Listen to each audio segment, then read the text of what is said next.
চট্টগ্রামের মিরেশ্বরী উপজেলার তুচ্ছ ঘটনার কেন্দ্র করে বড় ভাইয়ের রাতের মৃত্যু এই ছোট ভাইয়ের শনিবার নভেম্বরের 1 তারিখ দুর্য উপজেলার ওসমানপুর ইউনিয়নের 4 নম্বর ওয়ার্ডের উত্তর মরগান গ্রামত বুলা মেম্বারের ফুরন বাড়িতে এই ঘটনাগান ঘটে।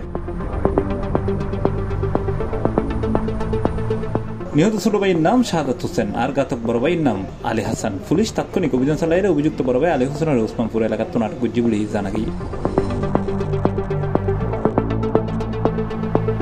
স্থানীয় জানায় পারিবারিক নানান ইস্যুলে বড় ভাই আলী হোসেনের পরে নিহত ছোট ভাই শাহাদাত হোসেনের দীর্ঘদিনের দ্বন্দ্ব লাগিয়েছে। সর্বশেষ শাহাদাতর শিশু শ্রেণীত পড়ুয়া মেইফর স্কুল ব্যাগত বড় ভাই আলী হাসানের গ্রুপ হওয়া ভালিডুকু দিলে ইয়েন লই দুই ভাইয়ের মধ্যে বাকবিতণ্ডা ও মারামারি শুরু হয়ে যায়।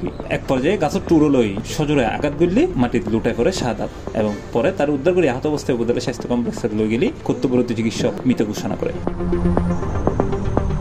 হত্যাকাণ্ড বিষয়কে নিশ্চিত করছে জোরারগঞ্জ থানার ভারপ্রাপ্ত কর্মকর্তা এম আব্দুল হালিম। তিনি হইয়ে খুনের ঘটনায় পুলিশ অভিযুক্তরা আটক করছে। এই ঘটনায় মামলা প্রক্রিয়াধীন, তদন্ত করে আইনানুগ ব্যবস্থা নেওয়া হবে। C Plus TV, Chittagong.